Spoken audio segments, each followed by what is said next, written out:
तो बच्चों आज हम देखेंगे आरएनए स्ट्रक्चर और डीएनए स्ट्रक्चर में दोनों में डिफरेंसेस क्या है और सिमिलरिटीज क्या है हमें देखेंगे। ओके तो डीएनए और आरएनए ये दोनों भी क्या है, ये दोनों न्यूक्लिक एसिड है। ये दोनों भी क्या है, न्यूक्लिक एसिड है। डीएनए को हम क्या कहते हैं, डीऑक्सीरिबो न्यूक्लिक एसिड। क्या कहते हैं, डीएनए को डीऑक्सीरिबो न्यूक्लिक एसिड। तो आरएनए को क्या कहते हैं, राइबो न्यूक्लिक एसिड। क्या कहते हैं, राइबो न्यूक्लिक एसिड। ओके बच्चों, डीएनए होता किधर है, लिविंग ऑर्गेनिज्म में क्या होता है, सेल होता है। सेल के अंदर क्या होता है, न्यूक्लियस होता है। न्यूक्लियस के अंदर क्या होता है, क्रोमोसोम होता है। क्रोमोसोम के अंदर क्या होता है, डीएनए पाया जाता है। क्रोमोसोम के अंदर डीएनए पाया जाता है। तो डीएनए किधर होता है, न्यूक्लियस के अंदर, जैसे अभी सेल के स्ट्रक्चर में आप देख सकते हो। तो आरएनए किधर पाया जाता है और कितने टाइप के आरएनए होते हैं बच्चों, नोट डाउन कर लो। 3 टाइप के आरएनए होते हैं। कितने टाइप के होते हैं, 3 टाइप के आरएनए होते हैं। एक होता है एम आरएनए, दूसरा होता है टी आरएनए और तीसरा होता है आर आरएनए। ओके, कौन सा होता है, एम आरएनए, दूसरा होता है टी आरएनए और तीसरा होता है आर आरएनए। तो जो एम आरएनए होता है, जो मैसेंजर आरएनए होता है, ये कहाँ पाया जाता है, न्यूक्लियस में पाया जाता है। कहाँ पाया जाता है, न्यूक्लियस में पाया जाता है और ये टेम्पररी होता है। एम आरएनए क्या होता है, टेम्पररी, जैसे इसका काम खत्म हो जाता है तो ये डिस्ट्रॉयड हो जाता है, खुद ब खुद खत्म हो जाता है।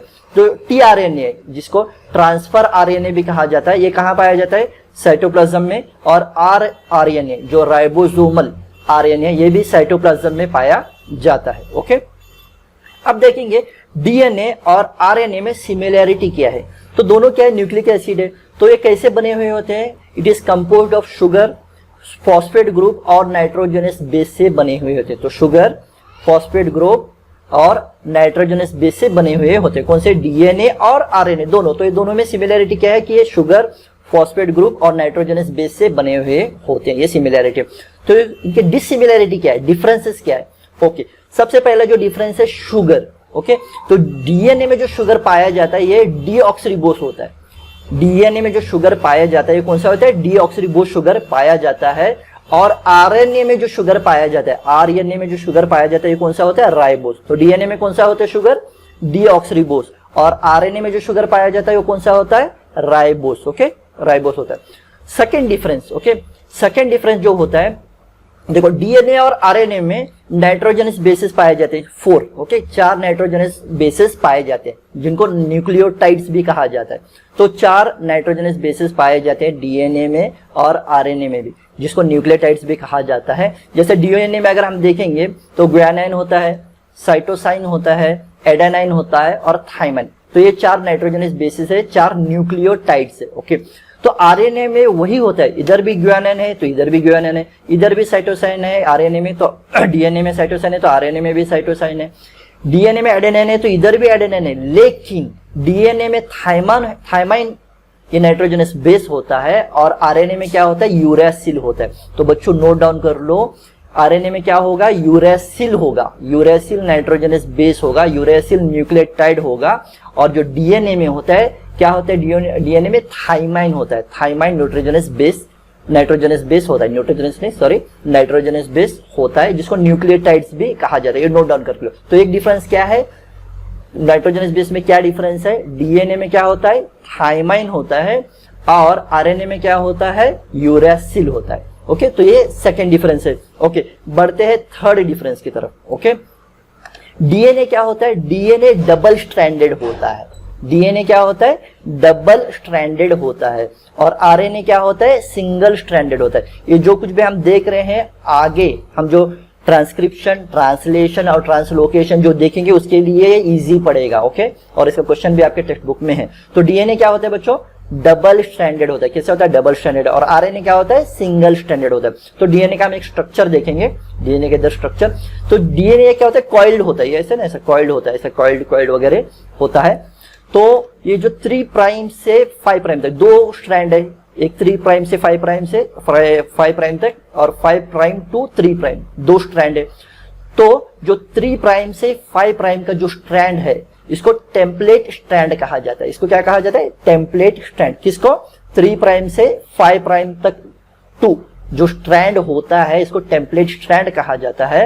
और 5 प्राइम से 3 प्राइम तक जो स्ट्रैंड होता है इसको क्या कहते हैं, कोडिंग स्ट्रैंड, इसको क्या कहते हैं, कोडिंग स्ट्रैंड। ओके बच्चों, और ये दोनों जो स्ट्रैंड होते हैं इसको एंटी पैरेलल स्ट्रैंड भी कहा जाता है। क्या कहा जाता है, एंटी पैरेलल स्ट्रैंड भी कहा जाता है। और इनकी दोनों की पोलैरिटी ऑपोजिट होती है, इनकी दोनों की पोलैरिटी क्या होती है, ऑपोजिट होती है। ओके ओके, तो अभी इसमें जो न्यूक्लियोटाइड्स होंगे, ओके, अभी समझो इधर एडेनाइन है, ओके, तो इधर जो न्यूक्लियोटाइड्स होते हैं ऑपोजिट स्ट्रैंड में ये कॉम्प्लीमेंट्री होते हैं। कॉम्प्लीमेंट्री मतलब क्या, एडेनाइन का कॉम्प्लीमेंट्री कौन होगा, थाइमाइन होगा।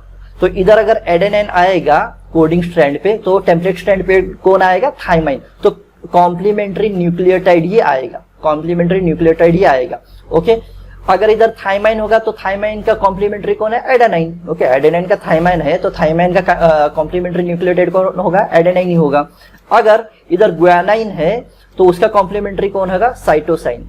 ओके, तो याद रखो ATGC, AT, ए मतलब एडेनाइन, टी मतलब थाइमाइन, तो एडेनाइन का कॉम्प्लीमेंट्री कौन है, थाइमाइन।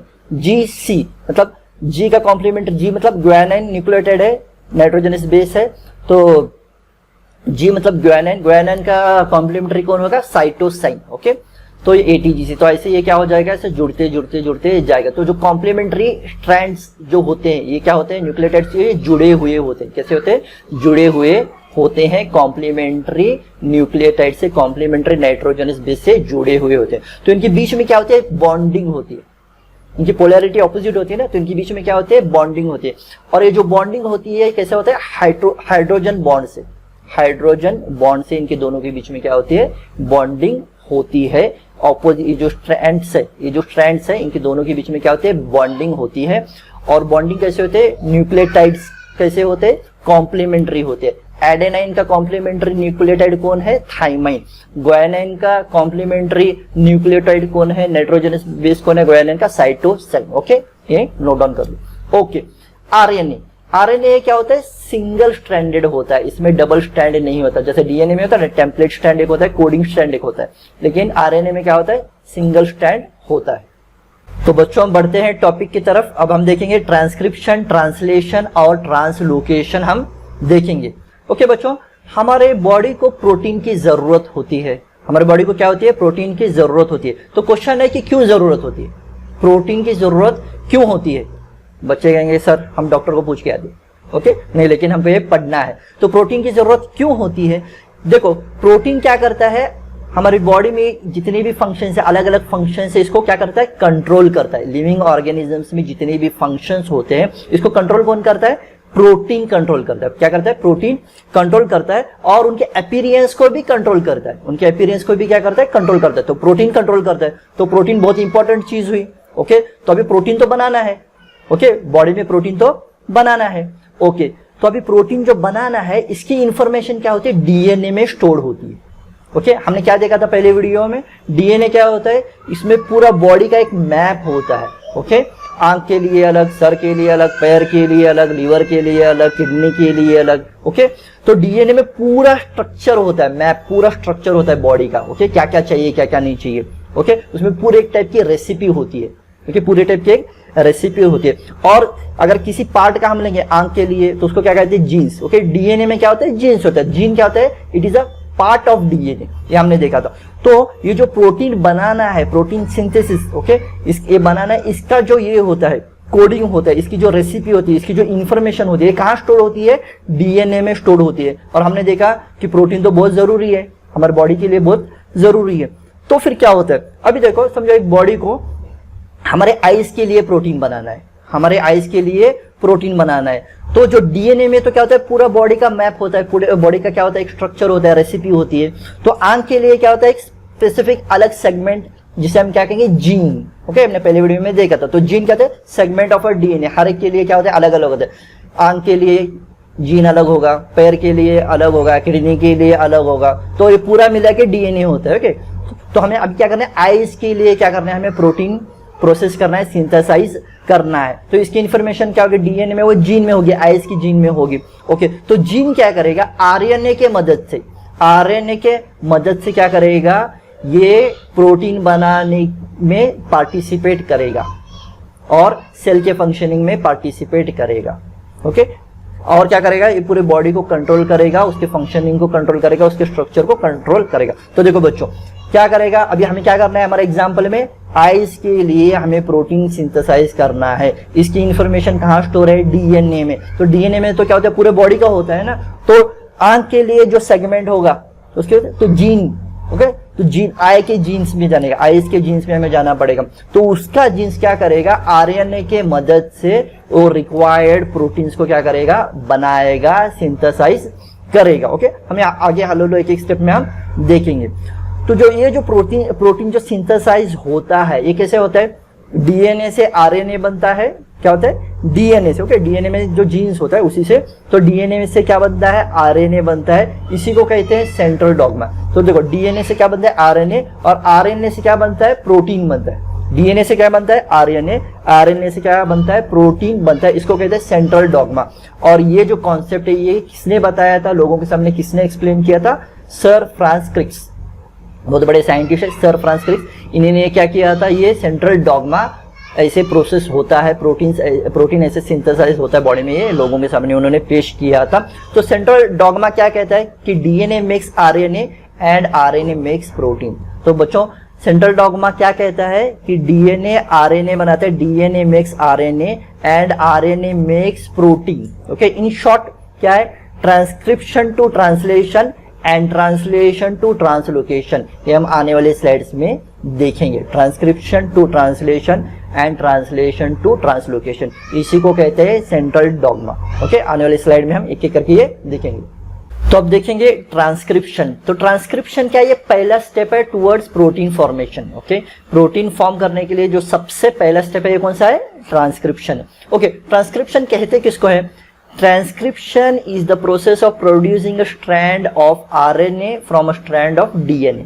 ओके, कि आरएनए का स्ट्रैंड बनाना डीएनए से, इसी को क्या कहते हैं, ट्रांसक्रिप्शन। ओके, ट्रांसक्रिप्शन किसको कहते हैं, producing a strand of RNA from a strand of DNA. Okay, तो डीएनए में कितने स्ट्रैंड होते हैं बच्चों, 2 स्ट्रैंड होते हैं। तो जो स्ट्रैंड इस्तेमाल किया जाता है आरएनए बनाने के लिए वो होता है template strand. Okay, coding strand से आरएनए नहीं बनाया जाता, नोट डाउन करके ले लो, आप हायर क्लासेस में जाएंगे तो आपको पता चलेगा। तो आरएनए का स्ट्रैंड बनाने के लिए कौन सा डीएनए स्ट्रैंड इस्तेमाल किया जाता है, टेम्पलेट स्ट्रैंड। कौन सा इस्तेमाल किया जाता है, टेम्पलेट स्ट्रैंड इस्तेमाल किया जाता है। तो अगर हम ये देखेंगे ये दोनों स्ट्रैंड्स में क्या है, एक बॉन्डिंग है, दोनों स्ट्रैंड्स जुड़े हुए हैं। ओके, दोनों स्ट्रैंड्स क्या है, न्यूक्लियोटाइड से जुड़े हुए हैं, और एक कौन से बॉन्डिंग होता है, हाइड्रोजन बॉन्ड से जुड़े हुए होते हैं। तो सबसे पहले इनको अलग करना पड़ेगा। तो इनको अलग करने के लिए एक एंजाइम आरएनए पॉलीमरेज इस्तेमाल किया जाता है। कौन सा एंजाइम, आरएनए पॉलीमरेज इस्तेमाल किया जाता है। तो ये आरएनए पॉलीमरेज क्या करता है, ये जो दोनों स्ट्रैंड्स को क्या करता है, अलग अलग करता है, सेपरेट करता है। कौन सा पॉलीमरेज, आरएनए पॉलीमरेज क्या करता है, दोनों स्ट्रैंड्स को, कोडिंग स्ट्रैंड और टेम्पलेट स्ट्रैंड को अलग अलग करता है। ओके, और एक क्वेश्चन बच्चों कि कौन सा डीएनए स्ट्रैंड इस्तेमाल किया जाता है आरएनए बनाने के लिए, टेम्पलेट स्ट्रैंड इस्तेमाल किया जाता है। कौन सा, टेम्पलेट स्ट्रैंड इस्तेमाल किया जाता है। तो ये जो आरएनए पॉलीमरेज है ये क्या करता है, एम आरएनए बनाता है। क्या बनाता है, एम आरएनए बनाता है। एम आरएनए ऐसा ये अलग भी करता है, दोनों स्ट्रैंड्स को अलग भी करता है, और ये एम आरएनए बनाता है, मैसेंजर आरएनए बनाता है। कैसे बनाता है, कॉम्प्लीमेंट्री न्यूक्लियोटाइड्स ऐड करते जाकर। फॉर एग्जांपल अगर हम देखेंगे यहाँ जो डीएनए स्ट्रैंड है, टेम्पलेट स्ट्रैंड है, यहाँ जो न्यूक्लियोटाइड है कौन सा है, थाइमाइन है, टी फॉर थाइमाइन। तो इसका कॉम्प्लीमेंट्री कौन होता है, एडेनाइन। तो ये एडेनाइन को ऐड करता है, एडेनाइन न्यूक्लियोटाइड को ऐड करता है। नेक्स्ट क्या है, एडेनाइन है, किसमें, एडेनाइन डीएनए में। ओके, डीएनए के टेम्पलेट स्ट्रैंड में एडेनाइन। तो एडेनाइन का कॉम्प्लीमेंट्री कौन सा है, थाइमाइन है। ओके, थाइमाइन है कॉम्प्लीमेंट्री। लेकिन ये जो स्ट्रैंड है, ये कौन सा है, आरएनए का है। तो आरएनए में थाइमाइन होता है, नहीं, आरएनए में थाइमाइन नहीं होता। क्या होता है, यूरेसिल होता है। तो इधर ये क्या होगा, यूरेसिल ऐड होगा, थाइमाइन ऐड नहीं होगा, क्योंकि आरएनए में थाइमाइन होता ही नहीं है। ओके, नेक्स्ट क्या है, साइटोसाइन है। तो साइटोसाइन कॉम्प्लीमेंट्री कौन है, ग्वानिन। तो ग्वानिन ऐड होता है। तो ये ऐसे ही ऐड करते करते आरएनए का स्ट्रैंड बनते जाएगा। ओके, ऐसे ही करते करते आरएनए स्ट्रैंड बनता जाएगा। बच्चों ये आरएनए करता क्या है, ये एमआरएनए क्या होता है, ये इधर से कोड कॉपी करता है, ये इधर से क्या करता है, कोड कॉपी करता है और कॉम्प्लीमेंट्री कोड से बना हुआ होता है, कोड कॉपी करते जाता है। ओके, अगर यहाँ कोडिंग सेक्शन में देखेंगे, देखो इधर भी ए है, इधर भी ए, इधर टी है, लेकिन ये डीएनए में थाइमाइन होता है, लेकिन आरएनए में क्या होता है, यूरैसिल होता है। इधर जी है, इधर जी है, इधर सी है, इधर सी है, इधर ए है, इधर ए। तो ये क्या है, कॉम्प्लीमेंट्री कोड्स लगा के जो डीएनए में क्या होता है, प्रोटीन बनाने की एक रेसिपी होती है, तो ये रेसिपी को जाके कॉपी करता है, क्योंकि आरएनए को बनाना नहीं आता ना, तो वो क्या करता है, रेसिपी को पहला कॉपी करता है। उसके पास रेसिपी नहीं है, तो डीएनए में जाके क्या करता है, रेसिपी को कॉपी करता है। ओके, तो ये आरएनए क्या होता है, पूरा ऐसा रेसिपी पूरा कॉपी करते करते ये ग्रो हो जाता है। फिर ये पूरा ग्रो होने के बाद में ओके, आरएनए क्या करता है, डीएनए में जाके टेम्पलेट स्ट्रैंड से पूरे कोड को क्या करता है, कॉपी करता है। कैसे कॉपी करता है, कॉम्प्लीमेंट्री कोड्स लगा के कॉपी करता है। तो रेसिपी कॉपी करता है, किसकी रेसिपी कॉपी करता है, प्रोटीन बनाने की रेसिपी को कॉपी करता है। तो कॉपी करके पूरा कॉपी होने के बाद में ये क्या हो जाता है, न्यूक्लियस से बाहर आता है, साइटोप्लाज्म में बाहर आता है। कहाँ आता है, न्यूक्लियस से साइटोप्लाज्म में बाहर आता है। और ये जो डीएनए जो सेपरेट हुआ था, डीएनए के स्ट्रैंड सेपरेट हुए थे ना, किसने सेपरेट किया था, आरएनए पॉलीमरेज ने सेपरेट किया था। तो ये वापस से क्या हो जाते हैं, जुड़ जाते हैं, वापस से क्या हो जाते हैं, जुड़ जाते हैं। ओके, तो ये वापस से क्या हो जाते हैं, जुड़ जाते हैं, यही है। तो फिर बाद में ये जो RNA, M RNA, okay, M RNA यहाँ से उसने क्या किया, रेसिपी, प्रोटीन बनाने की रेसिपी कॉम्प्लीमेंट्री कोड्स लगाकर उसने क्या किया, कॉपी करके वो क्या होता है, न्यूक्लियस से साइटोप्लाज्म में आ गया। तो इसमें क्या होता है, इसमें क्या होता है, कोडेड मैसेज होता है। क्या डीएनए से इसने क्या किया, कोडेड मैसेज लेके आया, ये कोड में होता है। ओके, कोडेड मैसेज होता है। तो ये कोड किसके होता है, एमिनो एसिड्स का कोड होता है, एमिनो एसिड्स का कोड होता है। देखो बच्चों, प्रोटीन कैसे बनता है, नोट डाउन करके ले लो। प्रोटीन कैसा बनता है, protein is formed by the sequence of amino acids. Total कितने टाइप के एमिनो एसिड्स होते हैं, 20 टाइप्स ऑफ एमिनो एसिड्स पाए जाते हैं। कितने, 20 टाइप्स ऑफ एमिनो एसिड्स पाए जाते हैं। तो जो प्रोटीन बनाना है, तो अलग अलग सीक्वेंस ऑफ एमिनो एसिड्स मिलकर प्रोटीन बनता है।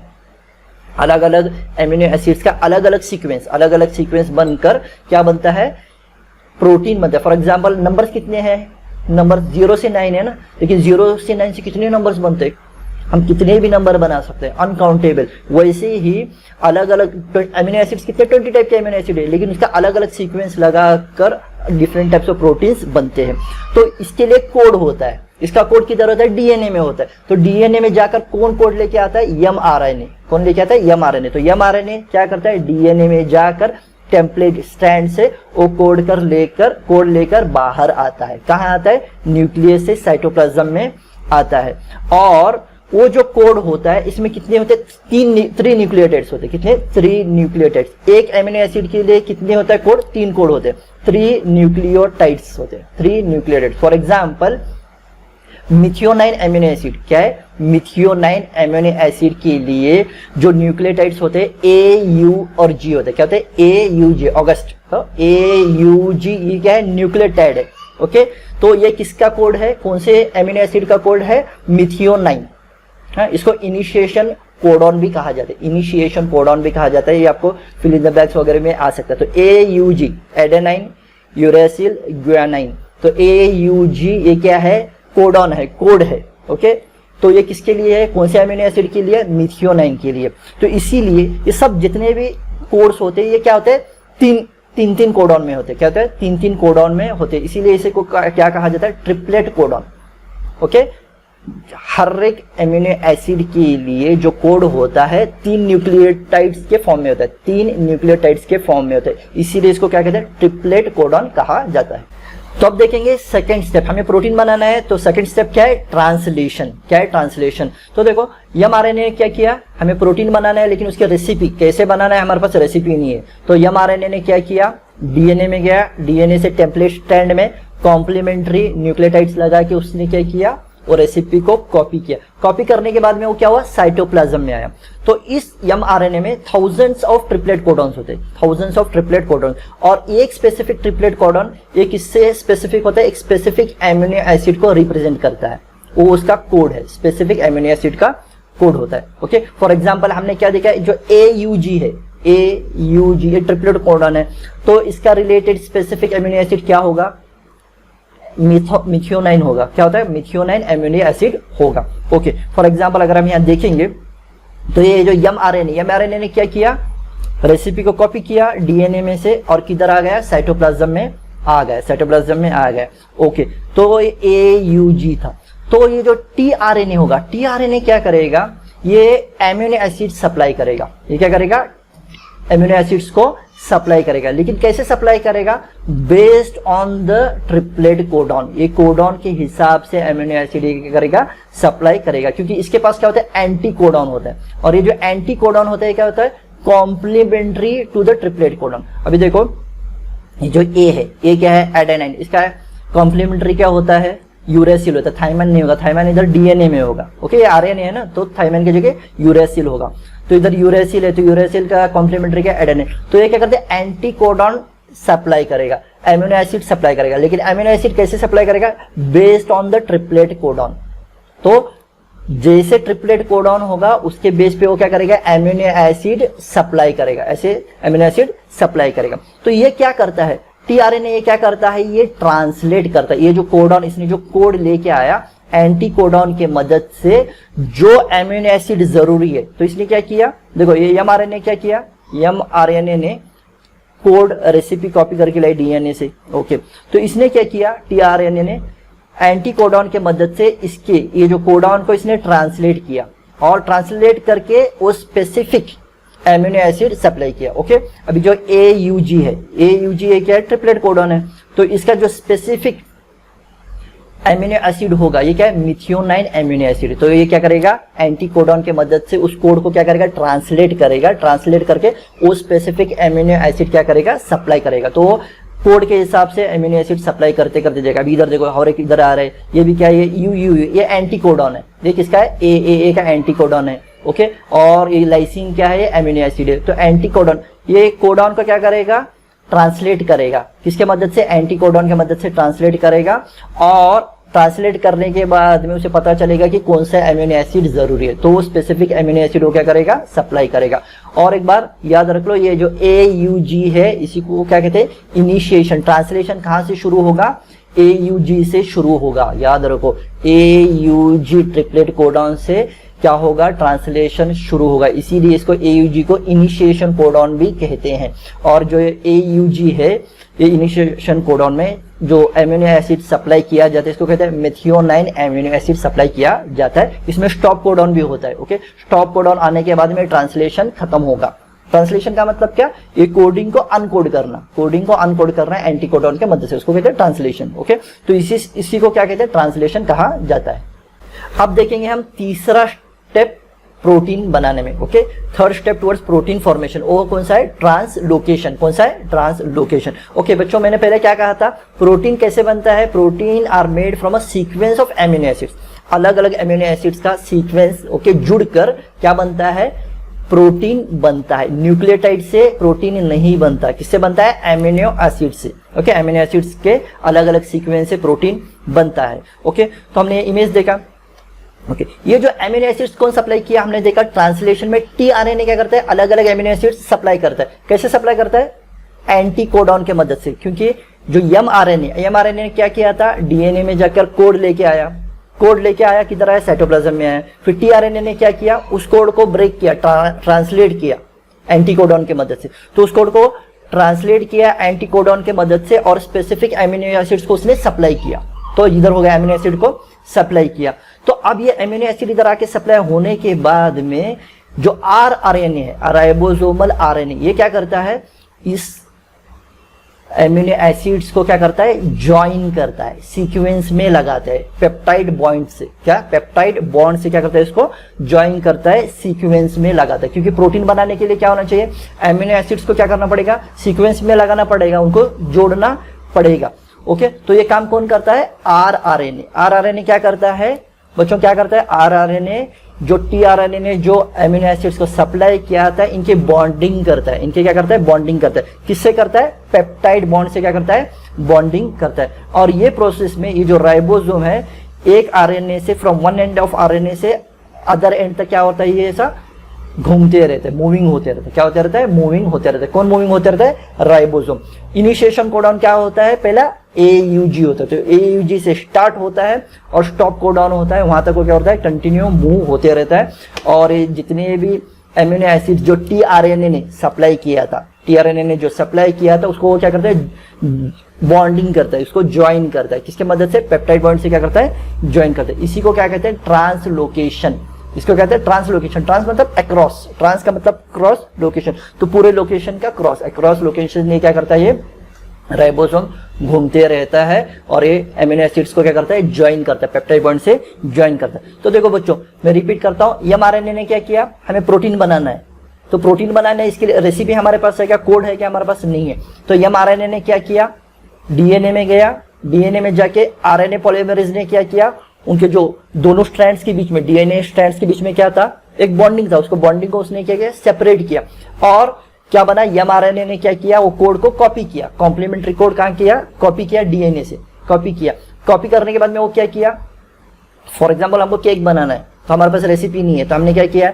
DNA में गया, कौन गया? mRNA, तो उधर से कोड कॉपी किया। कोड कॉपी करके किधर आया? साइटोप्लाज्म में आया। ओके, कोड कॉपी करके साइटोप्लाज्म में आया।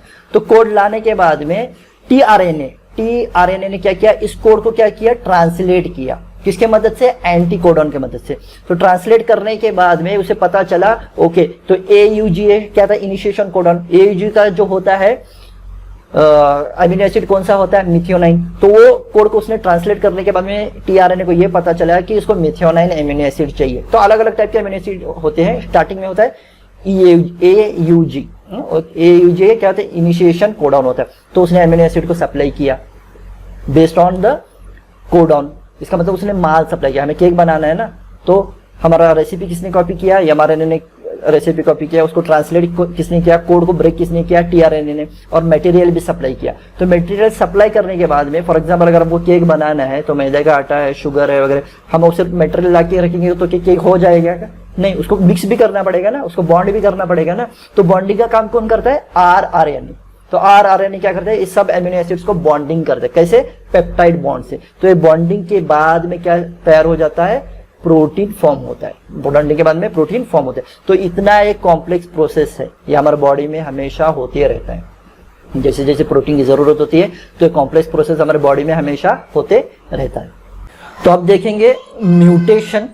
ओके, जो लिविंग ऑर्गेनिजम्स है, नए इंडिविजुअल्स कैसे बनाते हैं? जीन्स के वजह से। ओनली जीन्स के वजह से क्या होता है कि जो लिविंग ऑर्गेनिजम्स अपने ऑफस्प्रिंग्स को क्या कर सकते हैं?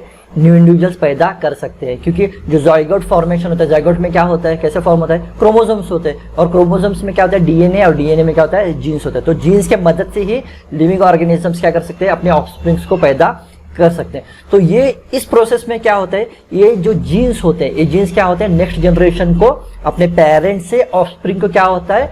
ट्रांसमिट होता है, ट्रांसफर होता है। और जब ये ट्रांसफर होता है जीन्स, तो हो सकता है कि विदाउट चेंजेस हो, genes as it is transfer. तो एक बार ऐसे भी होता है कि हम देख सकते हैं कि बहुत सारे लोग कहते हैं कि हाँ, ये जो बच्चा है ना, सेम अपने बाप जैसे दिखता है, इसके नाक अपने बाप जैसे है, नहीं तो इसके आंखें सेम बाप जैसे। तो ये जो आंख वाली जीन जो ट्रांसमिट हुई है, इसमें कुछ चेंज नहीं हुआ है, इसके लिए वो अपने बाप के जैसा दिख रहा है या फिर अपने माँ के जैसा दिख रहा है, क्योंकि इसमें जीन्स में क्या हुआ? कुछ भी चेंजेस नहीं हुई। लेकिन हमेशा ऐसा होगा क्या? नहीं होगा। एक बार ऐसे भी हो सकता है कि ये जीन्स जब ट्रांसमिट हो रहे इसमें चेंज हो। ऐसे भी हो सकता है कि जीन्स इसमें जब ट्रांसफर हो तो ये चेंज हो। तो जीन्स कैसे होते हैं? इसमें क्या होता है? कोडिंग होता है। ओके, इसमें क्या होता है? कोडिंग होता है। कौन से कोडिंग होता है? 4 नाइट्रोजनस बेसिस होते हैं, एडेनाइन, ग्वानिन, साइटोसिन, थाइमिन। तो जब जीन्स ट्रांसमिट होते हैं क्रोमोसोम्स में, जब ट्रांसमिट होता है, हो सकता है कि इसमें चेंजेस हो। तो क्या होता है? फॉर एग्जाम्पल इधर देखेंगे तो इधर पहले क्या था? TGC था, थाइमाइन, ग्वानिन और साइटोसिन। तो इससे क्या चेंज होगा? रिप्लेस किससे हो गया? ग्वानिन, एडेनाइन और थाइमाइन से रिप्लेस हो गया। इसका सीक्वेंस क्या हो गया? चेंज हो गया जब वो ट्रांसमिट हो रहा था वन जनरेशन से नेक्स्ट जनरेशन में, तो अपने पेरेंट से ऑफस्प्रिंग में। तो जब ऐसे जब ट्रांसमिट होता है, जब न्यूक्लियोटाइड का जब सीक्वेंस चेंज होता है, तो क्या होता है कि इसमें एक माइनर चेंज आता है। क्या होता है? एक माइनर चेंज होता है, आता है किसमें? ऑफस्प्रिंग में माइनर चेंज आता है। उसी को क्या कहते हैं? म्यूटेशन। उसी को क्या कहते हैं, म्यूटेशन। जब जीन्स ट्रांसफर हो रहे हैं पेरेंट से ऑफस्प्रिंग को, तो जब वो जीन्स में चेंज होता है उसी को क्या कहते हैं, म्यूटेशन, उसी को कहते हैं म्यूटेशन। अब ये जब जीन्स ट्रांसमिट हो रहे हैं, अगर इसमें चेंज होगा तो ये चेंज जो चेंज हुआ है ये क्या हो सकता है कि माइनर भी चेंज हो सकता है, लेकिन ये क्या हो सकता है, ज्यादा बड़ा चेंज भी हो सकता है, ज्यादा बड़ा चेंज भी हो सकता है ऑफस्प्रिंग के लिए। तो इसके वजह से क्या हो सकता है, जो नया ऑफस्प्रिंग पैदा होगा इसमें क्या हो सकता है, एबनॉर्मेलिटीज या बीमारी भी हो सकती है। फॉर एग्जाम्पल म्यूटेशन की वजह से एक जेनेटिक डिसऑर्डर है जिसको कहते हैं सिकल सेल एनीमिया। क्या कहते हैं, सिकल सेल एनीमिया, ये हो सकता है, ये हो सकता है। सिकल सेल एनीमिया क्या है, ये क्या है कि shortage of RBC, red blood cells होते हैं ना, रेड ब्लड सेल्स, इसका अगर शॉर्टेज होगा बॉडी में तो सिकल सेल एनीमिया होता है। रेड ब्लड सेल्स क्या करता है, ये ऑक्सीजन को कैरी करता है, पूरे बॉडी में क्या करता है, ऑक्सीजन को कैरी करता है। तो ये बीमारी जिसको होती है तो इसको जल्दी इन्फेक्शन हो सकता है, थकावट, दर्द वगैरह होता है, फैटिग, थकावट वगैरह होती है। तो ये इसके लक्षण है, ये बीमारी के लक्षण है। और ये जो म्यूटेशन है ये एवरलास्टिंग प्रोसेस है, ये एक पेरेंट से ऑफस्प्रिंग में, ऑफस्प्रिंग से उसके ऑफस्प्रिंग में ये ऐसे कंटिन्यूअस हो सकता है। ये जीन्स का कहते हैं ट्रांसफर हो रहा है, क्योंकि जो बच्चे पैदा होते हैं कैसे होते हैं, जाइगोट फॉर्मेशन होता है ना, जाइगोट में क्या होता है, क्रोमोसोम्स होते हैं, क्रोमोसोम में डीएनए होता है, डीएनए में जीन्स होता है। तो ये प्रोसेस कंटिन्यूअस प्रोसेस है, ये क्या है, प्रोसेस कंटिन्यूअस प्रोसेस है। तो जीन में अगर तब्दीली होगी, चेंजेस होगा तो उसी को म्यूटेशन कहते हैं। म्यूटेशन माइनर भी हो सकता है, बहुत बड़ा भी, मेजर भी हो सकता है, और इसकी वजह से इनहेरिटेड डिसीजेस भी हो सकते हैं और नए नए बीमारी भी हो सकते हैं। और यही डार्विन का प्रूफ है, थ्योरी ऑफ नेचुरल सिलेक्शन के लिए यही म्यूटेशन, ये क्या एक टाइप का प्रूफ है।